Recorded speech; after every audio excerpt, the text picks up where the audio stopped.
ইমানদার যারা কোরআন পড়ে তাদের দৃষ্টান্ত মিষ্টি কমলার মতো। সুবহানাল্লাহ। বলেন, যারা কোরআন পড়ে ইমানদার তাদের দৃষ্টান্ত কার মতো? টক কমলা না, মিষ্টি কমলা। বুখারী শরীফের 5427 নম্বর হাদিসের বর্ণনা। ক্বালা রাসূলুল্লাহ সাল্লাল্লাহু আলাইহি ওয়াসাল্লাম, আল্লাহ নবী বলেন, মাসালুল মুমিনিল্লাযী ইয়াকরাউল কুরআন কামাসালিল উতরুজ্জাত, যেই ইমানদার কোরআন পড়ে তার দৃষ্টান্ত হলো মিষ্টি কমলার মতো। কিসের মতো? মিষ্টি কমলা। রিহুহা তাইয়িবুন, যেই কমলার ঘ্রাণ বড় চমৎকার, তা'মুহা তাইয়িবুন, স্বাদও বড় চমৎকার। আরে মুসলমান, নিয়মিত যদি কোরআন পড়েন, আপনি ঈমানওয়ালা আর আপনি ঘ্রাণওয়ালা, একদিকে আপনার ঈমান আরেকদিকে আপনার কোরআন। কোরআন পড়লে এই কারণে আপনার ঘ্রাণ, আর ঈমানের কারণে আপনার স্বাদ।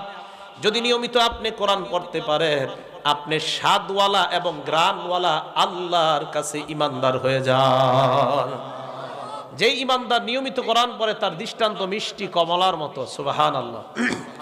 ওয়া মাসালুল মুমিনিল্লাযী লা ইয়াকরাউল কুরআন, যেই ঈমানদার কোরআন পড়ে না তার দৃষ্টান্ত কামাসালিত তামর, খেজুরের মতো। কিসের মতো? খেজুর।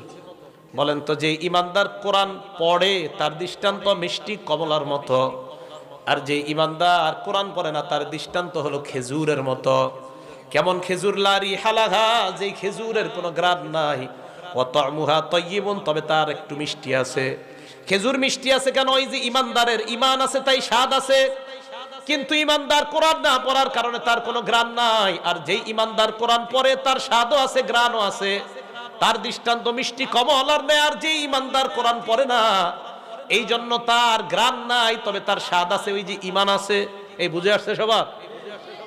এবার দেখেন, মাসালুল মুনাফিকিল্লাযী ইয়াকরাউল কুরআন, কোন মুনাফিক যদি কোরআন পড়ে, কোন মুনাফিক যদি কোরআন পড়ে, তার দৃষ্টান্ত কামাসালির রায়হানা, শস্য ফুলের মতো।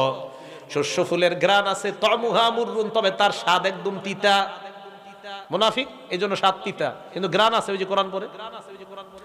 ওয়া মাসালুল মুনাফিকিল্লাযী লা ইয়াকরাউল কুরআন, যেই মুনাফিক কোরআন পড়ে না তার দৃষ্টান্ত কামাসালিল হানজালা, মাকাল ফলের মতো। যেই মাকাল ফলের কোনো ঘ্রাণ নাই, ওয়া তা'মুহা মুররুন, আবার তার স্বাদও একদম তিতা।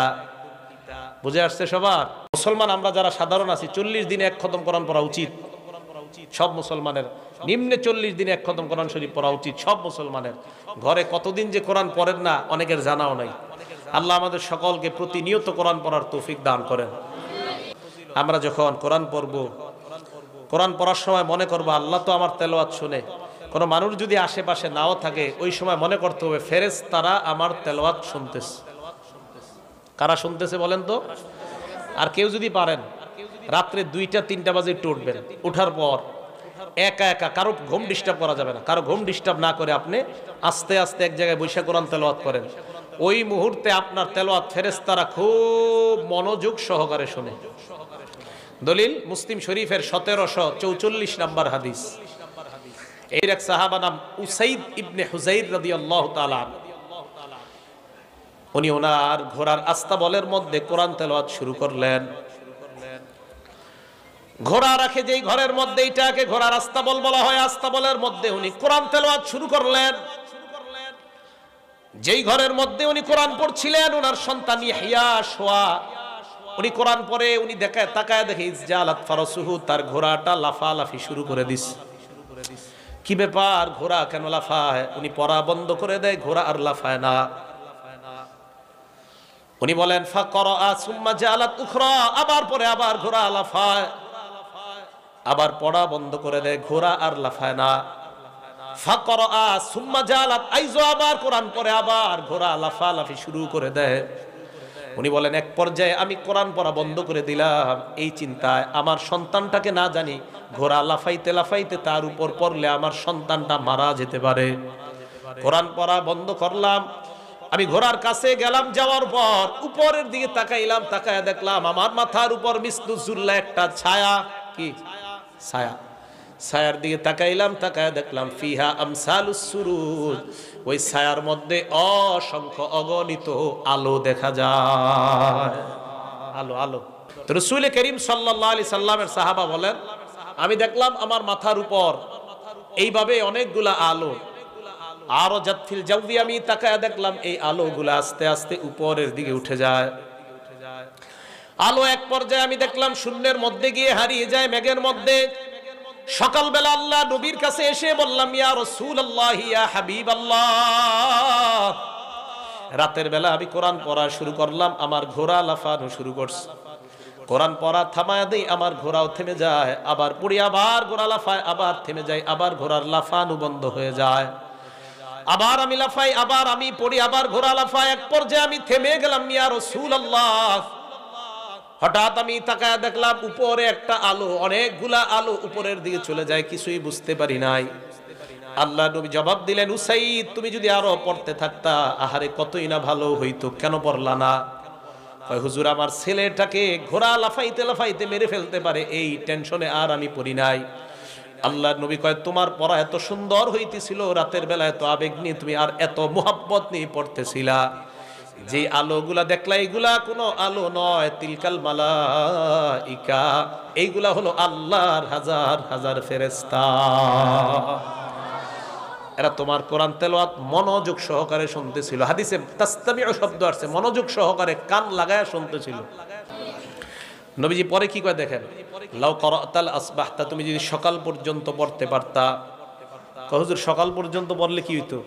আল্লাহ নবী বলেন, তুমি যদি ফজর পর্যন্ত পড়তা, ফজরের নামাজের সময় তোমার বাসার সামনে দিয়ে যেই মুসল্লিরা হেঁটে হেঁটে মসজিদে ফজরের নামাজ পড়ার জন্য রওনা করত, ওই মুসল্লিরা তোমার বাসার সামনে আল্লাহর ফেরেশতাদেরকে সরাসরি দেখতে পাইতো।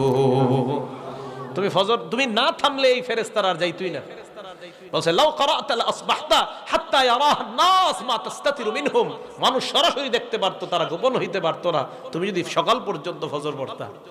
তাহলে বলেন তো, আমাদের তেলাওয়াত আমরা একা একা করলে মানুষ না শুনলেও কে শুনে? আল্লাহ তো শুনেই, ফেরেশতারাও শুনে। আল্লাহ আমল করার তৌফিক দান করেন। বুখারী শরীফের 1343 নম্বর হাদিস, কানা রাসূলুল্লাহ সাল্লাল্লাহু আলাইহি ওয়াসাল্লাম ইয়াজমাউ বাইনা রাজুলাইনি মিন কতলা উহুদিন, উহুদের যুদ্ধে যে 70 জন সাহাবা শহীদ হয়ে যায়, এই 70 জন সাহাবার মধ্যে আল্লাহর নবী 2 জনকে একটা কাফনের কাপড়ের মধ্যে ঢুকাইতেন। 70 জনের মধ্যে যারা শহীদ হয়ে গেছে আর কি, 2 জনকে এক কাফনের কাপড়ের মধ্যে রাখতেন নবীজি।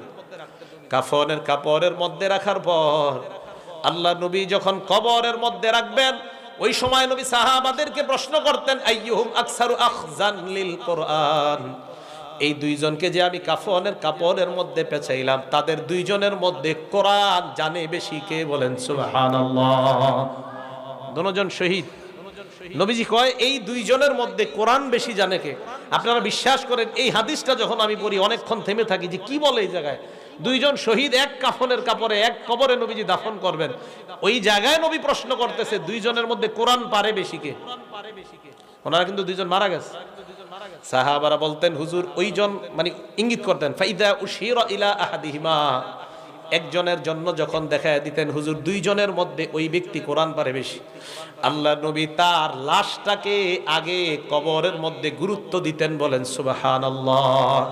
তাহলে বলেন, কোরআন ওয়ালার মর্যাদা আছে না নাই?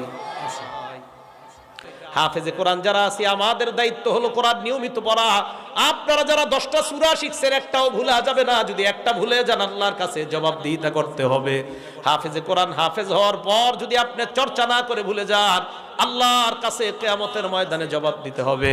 আল্লাহ বলেন, তোমাকে আমি অন্ধ করে তুলবো। 16 নম্বর পারা 19 নম্বর পৃষ্ঠা আছে, ওমান আরাদা আন যিকরি ফাইন্না লাহু মাঈশাতান দনকা, যারা আমার কোরআনকে এড়িয়ে চলবে, আমি তাদের জন্য অনটনপূর্ণ জীবিকা দিব। ওয়া নাহশুরুহু ইয়াওমাল কিয়ামাতি আমা, কিয়ামতের ময়দানে তাদেরকে আমি অন্ধ অবস্থায় উঠাবো। বলেন নাউজুবিল্লাহ। হাফেজ সাহেবরা খুব সাবধান, কোরআন কিন্তু ভুলা যাবে না শিখার পর। আপনারা সাধারণ জনগণ 10টা সূরা শিখছেন, একটাও ভুলা যাবে না। প্রতিদিন চর্চা করতে হবে। যদি চর্চা কইরা ভুলে যান তো ঝামেলা নাই, চর্চা না করে যদি একটা সূরা ভুলে যান, আল্লাহর কাছে কিয়ামতের মাঠে দাঁড়াইতে হবে। বুখারী শরীফের 5033 নম্বর হাদিস, নবীজি বলেন, তাআহাদুল কোরআন, কোরআনের যত্ন নাও। ফাওয়াল্লাহি, আল্লাহর নবী বলেন, আল্লাহর কসম, লাহু আশাদ্দু তাফাসসিয়াব মিনাল ইবলি ফি উকলিহা, একটা ঘোড়ার গলার দড়ি ছুঁড়ে দেওয়ার পর, গলার রশি খুলে দেওয়ার পর একটা ঘোড়া যেমন দ্রুত পালায়, কোরআন এইভাবে চর্চা না করলে আপনার থেকে দ্রুত পালায়।